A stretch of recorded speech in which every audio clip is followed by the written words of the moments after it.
Claire and I had been married for several years. She was mysteriously beautiful, and I was completely captivated by her. From the outside, our marriage seemed perfect. We had a child who was very dear to both of us. Of course, we had arguments from time to time, but I didn't think they were serious. Not wanting to admit that something might be wrong, I decided to ignore all the warning signs she was sending me. Edward. From the very beginning, Claire never respected my opinion. She would interrupt me during conversations and dismiss everything I said as if my words meant nothing. I considered it disrespectful, but I didn't think much of it. Then came the secrecy. The day her phone became her precious possession that she carried with her everywhere, it stopped appearing on the table. She stopped leaving it out in plain sight. She would turn off the screen or go out into the hallway to answer calls. If I asked who it was, she would casually reply, "Just a friend." The more I tried to improve my relationship with my wife, the more she pushed me away. She began to leave the house more often, sometimes not returning for the night. Her excuses were lame. She just wasn't convincing. Having grown up in a broken home, I vowed that I would never let my child go through the same thing. I didn't want my son to wake up one day and realize that his parents hated each other. So I consciously tried not to be too strict with Claire, hoping that the situation would somehow resolve itself. But it didn't. One night, Claire left her phone on the couch when she rushed to the bedroom to get something. It was locked, but for a moment a message appeared on the screen, a flirty text from an unknown number. I couldn't check anything else, but at that moment my instincts told me everything I needed to know. I wanted to find out what was really going on, but I couldn't follow her. Work sometimes came first. That feeling, which still seems strangely comforting to me, never left me day or night. I decided to hire a private investigator. A friend of mine had used their services and said they could uncover things that ordinary people would never notice. He wasted no time and got straight to work. He tracked where Claire went, how long she stayed, and who she met. These weren't random encounters. He was mapping out her real life. He took photos and videos, not missing a single suspicious detail. While he was working, I had to pretend that everything was fine. Every night I lay next to her, knowing full well that she might have just come back from being in another man's arms. Damn, it was hellish waiting. Then one evening, I met with the detective. He handed me a flat folder. When I opened it, I knew my life would never be the same. The thing was, Claire wasn't cheating on just one man. She had many influential and wealthy clients, just like an escort. Some of them were married and preferred to meet Claire in hotels, their private homes, and other places where married women shouldn't be. The video recordings were even more shocking. Intimate scenes in cars, dimly lit bars, and hotel lobbies. I sat there stunned. What did she want to achieve? Money? Prestige? Sick pleasure? I worked day and night to feed my family, to put a roof over our heads, and she didn't seem to care. That evening, I sat at home waiting for her to return. I could feel my heart pounding in anticipation of the moment when I would tell her everything that had been building up inside me. She walked through the door, and I stood up, my voice steady and firm. "Claire, we need to talk," I said. I told her I knew everything about her secret affairs, things that were no longer a secret. She froze for a moment, but instead of trying to explain, she did the opposite. She burst out laughing. Then she completely turned the situation around. "You've been controlling me for years," she shouted. "You don't let me live, you watch me, you don't trust me, and now you're accusing me of cheating on you." I was stunned. This wasn't a defense. It was a full-scale counterattack. Before I even had time to think about what to do, she rushed into the kitchen, grabbed a knife, and cut her arm. She screamed and fell to the floor as if I had just attacked her. I stood rooted to the spot, unable to utter a word at the sight of what was happening in front of me. Claire clutched her arm, hugging it, and tears streamed down her reddened cheeks onto me. She looked into my eyes with horror. There was no doubt that I was looking into the face of vicious terror, though this vicious terror was fake enough to fool anyone who didn't know better. Then she grabbed the phone and called 911, screaming, "Help!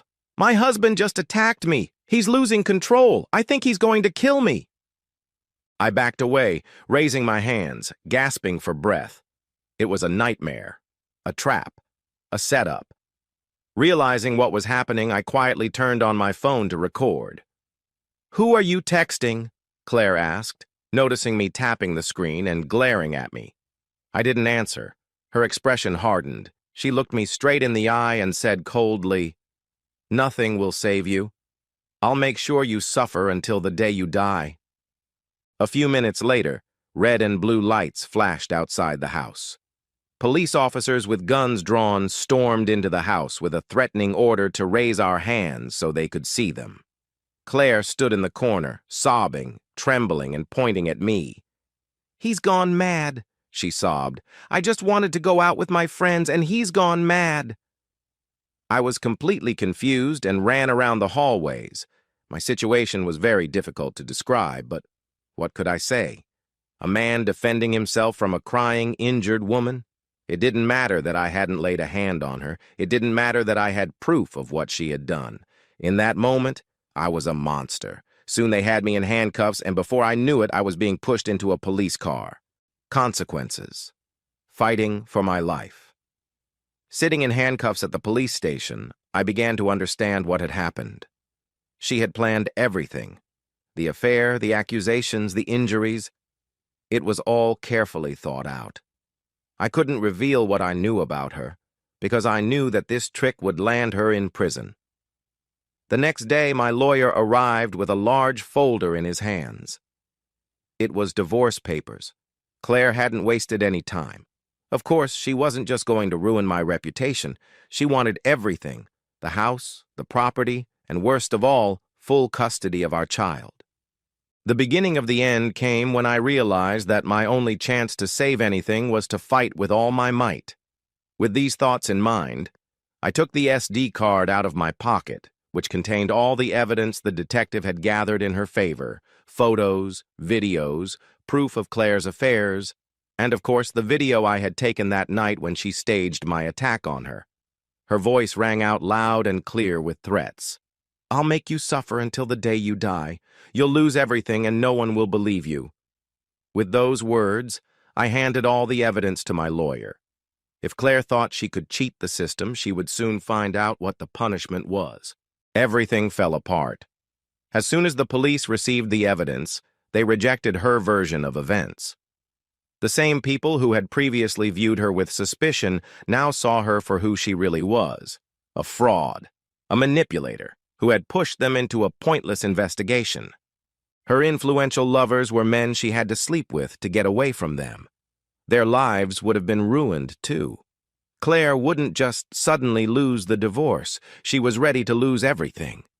Claire would have gotten everything: the house, my savings, even my business. Bitterly, the court simply couldn't believe her latest string of lies. Claire didn't just lose the case. She was also saddled with losses and legal fees for the chaos she caused. Instead of walking away with the money, she walked away with debts. But what was even more shocking? Our child was the judge in the custody case. Claire wanted full custody, and I was considered dangerous and unfit. The judge saw through all her lies. In the end, I was granted full custody, and she was given limited visitation rights under supervision. Some time in prison was enough for Claire to realize that some actions have consequences. By the time she was released, she had lost everything: money, connections, drowning in debt and legal fees, barely able to afford the bare necessities. And to top it all off, I didn't have to destroy her. She did it herself.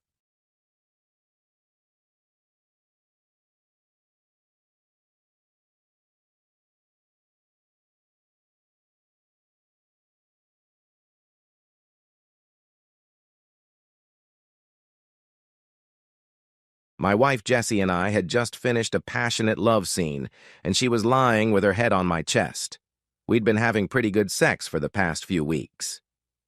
"I've met someone else," she said. "So you want a divorce?" was my immediate response as I got out of bed. She sat there, her beautiful breasts exposed. I was hoping we could work this out differently. Talk to me, Jack. I was busy stuffing a week's worth of clothes into a suitcase and grabbing the toiletries I took with me on business trips and vacations. I'll call my lawyer in the morning, and I advise you to do the same. Just forget about it, Jack. Forget I said anything, and come back to bed. No, Jesse. After living with you for the last 2 years, you're throwing that in my face. No way, damn it. And I left. 2 years ago, Jessie was diagnosed with cervical cancer. She was only in her early 20s. A hysterectomy robbed her of her ability to have children, chemotherapy robbed her of her hair, and hormonal imbalances turned her into a bitch. 6 months ago, things started to get back to normal, and the irrational outbursts subsided. But during the first year, there was a period when I thought I was losing my mind and Jessie was losing hers. The psychologist I was seeing helped, and I had high hopes for good medication, but he pointed out that all of Jessie's dreams had been shattered and that nothing in her world was safe. Jessie constantly tested me to see if she could rely on me. This was partly due to hormones. The surgery had disrupted her balance, and it would take time for the doctors to find the right hormone therapy. Of course, I could have left her, but then the whole world would have despised me. I didn't need that at all, but it was the truth. After settling into a cheap hotel, I wrote to my boss and manager that I needed a few days off. I felt guilty because my boss had been very lenient with me while I was dealing with Jessie's cancer. It seemed like every 15 minutes that night and the next day, a different Jessie was texting me. In several messages, she said she was just testing me to see if I was still attached to her because she couldn't have children. A few seconds later, she wanted to know why I was so against an open marriage. And in the middle of all this crap were her apologies. The thought ran through my head. How could I believe she had really given up on the idea of an open marriage, or would she just sleep with this guy behind my back? Our sex life had been great lately. Maybe because she was fantasizing about the guy she met. That Monday, I found a lawyer, canceled our joint credit cards, and opened a separate bank account. When I met with the lawyer, there were no surprises. Jessie earned more than I did, and we had few assets. We lived in an apartment while she was battling cancer. That evening, I sent Jessie a text message with my lawyer's name and number and told her what I had done with the credit cards. Her response shocked me. Is the poor little boy happy with what he's done today? Is your little male ego satisfied? Stop this nonsense. Come home, I forgave you. Didn't she realize that her response would have the opposite effect and not make me come home? I typed out a dozen responses, but in the end I wrote, "At least now I'll have a chance to find someone who can give me children." But I couldn't be that cruel, so I deleted it and wrote instead, "After everything we've been through, after I tried so hard to show you how much I love you, it was so hurtful to read those words. I'm not going to put up with this. I'm blocking you. Find a lawyer, and we'll communicate through him."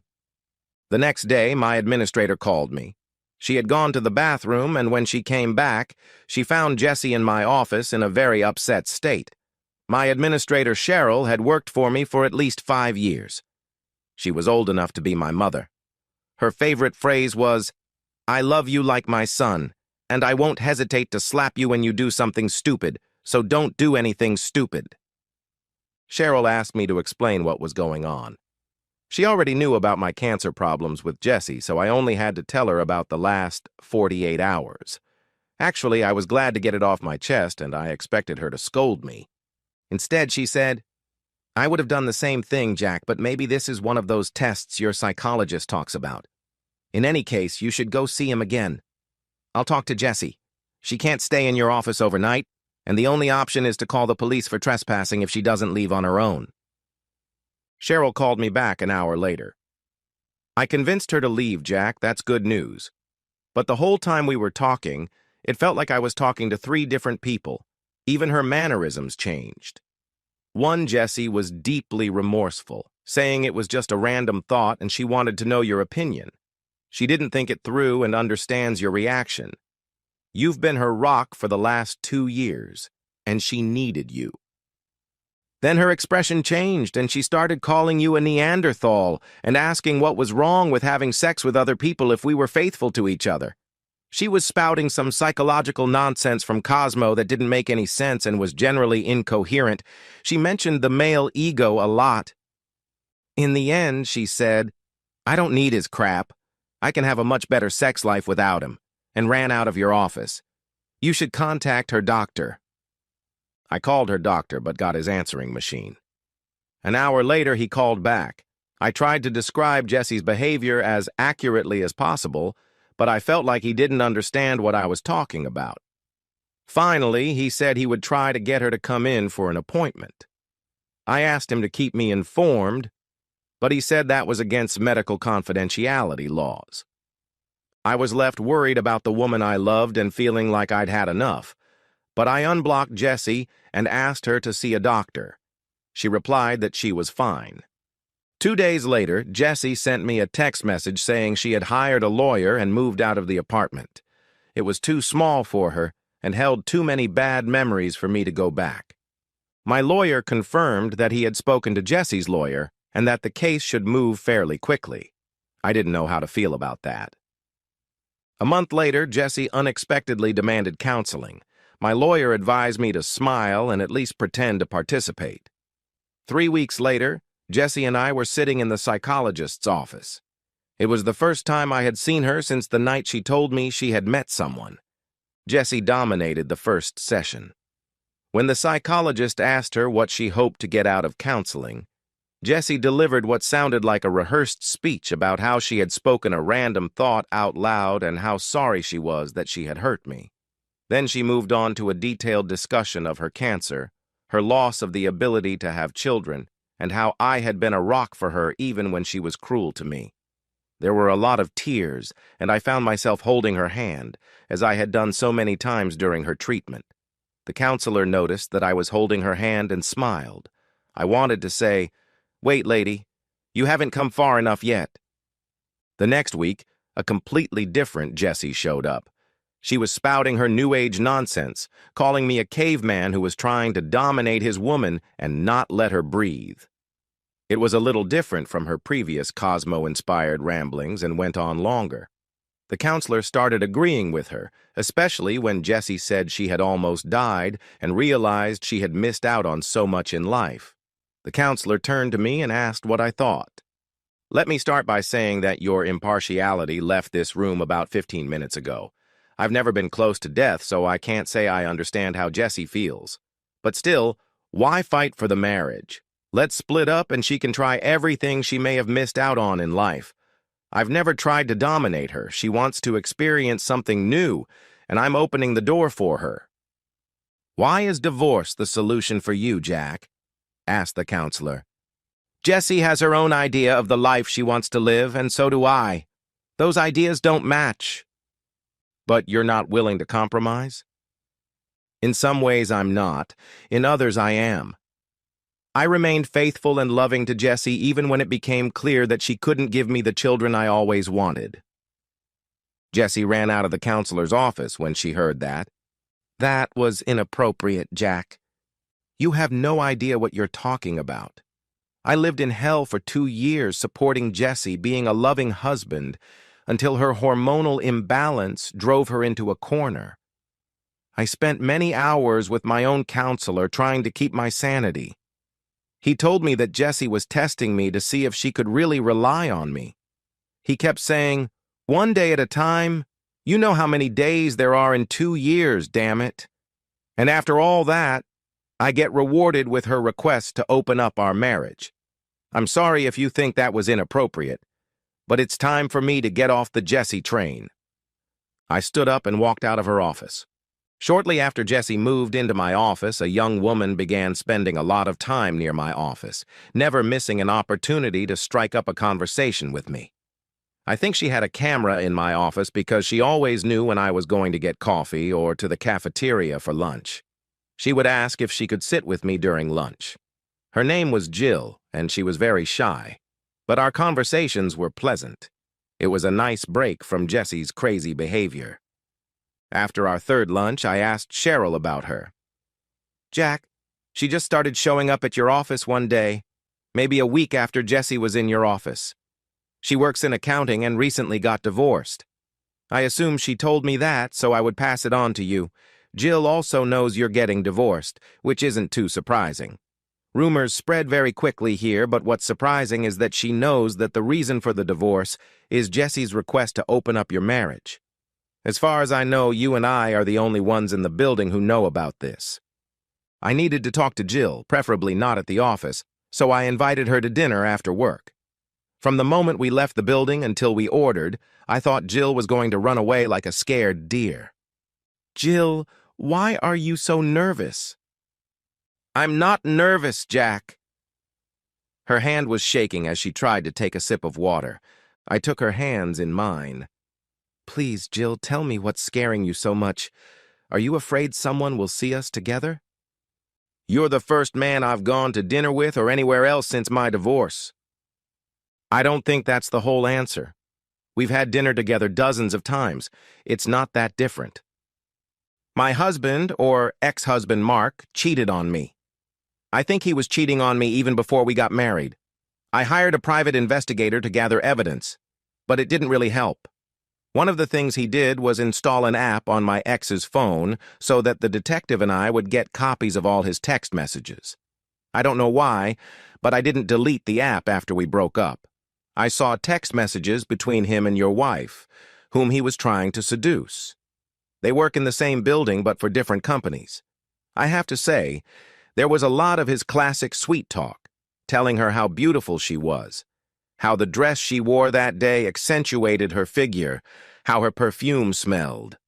I could go on, but the point is, it was constant. Jessie told him that after everything you did for her during her cancer treatment, she couldn't cheat on you.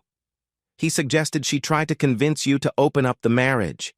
When that backfired, she told my ex that he ruined her life and that you wanted a divorce. He gave her a week to cool off and then started sweet-talking her again. He also told Jessie that since she was getting a divorce, she was free to enjoy everything life had to offer. Yesterday, Jessie told him that you were the only reason she survived cancer and the only reason she could enjoy life, and that if she wasn't with you, in your arms, she didn't want to enjoy life without your love. I'm sorry, Jack. At first, when I realized that the same man who destroyed my marriage was destroying yours, I thought maybe we could get closer. I was afraid to tell you what I knew. You're a good guy, and I'm lonely. I was nervous today because I knew I had to do the right thing, but part of me didn't want to, and I hoped you wouldn't hate me. Jill talked throughout dinner, often holding back tears, and still looked as if she was about to run away. Thank you, Jill. I don't hate you. In fact, I admire your courage. I don't think I'm as great a guy as you describe me, but thank you for your honesty. I have another session with Jessie tomorrow night. Every week he's like a different person. I don't see any reason why Jessie and I should get back together. She doesn't act like a woman who would text your husband. I hear the words coming out of her mouth and wonder who this woman is. At our last session, she suggested we open up our marriage and asked why I was so stubborn about it.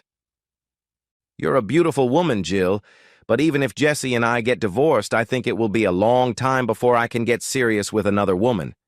Jessie hurt me deeply. But I'd like to continue having dinner with you if you don't mind. It's a nice distraction from my problems with Jessie. I understand your pain, Jack, and I'm grateful that you don't hate me. That evening, she smiled for the first time. It was time for our third session, and I couldn't decide whether to reveal what I knew about Mark. At the same time, I was comforted by the fact that even when we were getting divorced, she never showed any intention of dating Mark. I was sitting in the parking lot thinking about all this when an expensive Porsche pulled up to the building. Jessie got out of the passenger seat. Her skirt was short. Jessie smiled at me as she stood up. I wasn't sure, but it looked like the top of her dress was see-through. She said something to the driver whom I couldn't see, and he drove away. Jessie swayed her hips as she entered the building, and with every step, I could see a good inch of her buttocks. I thought about texting Jill and asking what kind of car her husband drove. It was time to get off the Jesse train. I headed into the building. The counselor stared at Jessie with her mouth open. Jessie's blouse was see-through, and she wasn't wearing a bra, her breasts clearly visible. On top of that, most of the buttons down to her belly button were undone. "Well, Jessie, you're definitely making a statement with your outfit, so you can begin." "Thanks. Last weekend I had an epiphany and realized why I even went to a consultant. As Jack pointed out in our last session, I can't have children, so why do I need a husband? I can support myself and I make more money than Jack. Many men find me attractive, and with my current style of dress, I have to fight them off. Plus, I can drive expensive cars like the Porsche that gave me a ride today. I can enjoy everything life has to offer." Jessie's crazy train was racing down the tracks. The counselor said, "Jessie, please don't dress like that anymore. I can see a lot of parts of your body that I don't want to see." Jessie replied by unbuttoning her blouse, several buttons flying across the room, and Jessie completely exposed her breasts. The consultant turned to me. I wondered what she wanted from me. I liked Jessie's breasts, and I had a hard time resisting pinching them the way she liked. Instead, I said, "This all started because Jessie wanted to do something I didn't agree with, and my position hasn't changed. If Jessie wants to enjoy everything life has to offer, I won't stand in her way. But as someone said to me yesterday, can you really enjoy everything life has to offer without love?" Jessie was shocked when I started to leave. She rushed over to me, pushed me back into my chair, and collapsed, resting her head on my lap. The counselor got up for some reason and turned away, and I'm sure Jessie gave her a good look at what was under her skirt. "Jack, I'm sorry. I ruined everything. I was hoping you'd be jealous tonight. My friend Grace gave me a ride in her husband's car. There was a guy there who convinced me to ask you about opening up our marriage, and I wasn't prepared for your answer.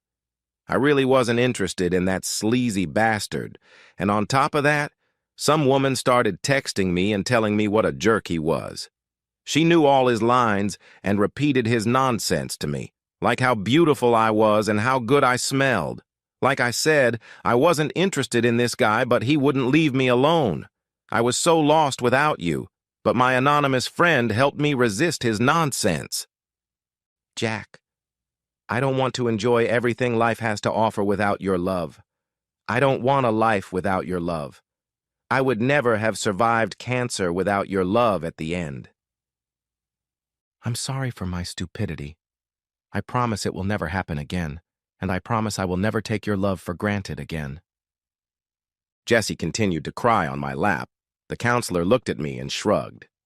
Then Jessie pulled me in for a kiss. "Let me remind you that before all this shit, Jessie and I had a pretty good sex life.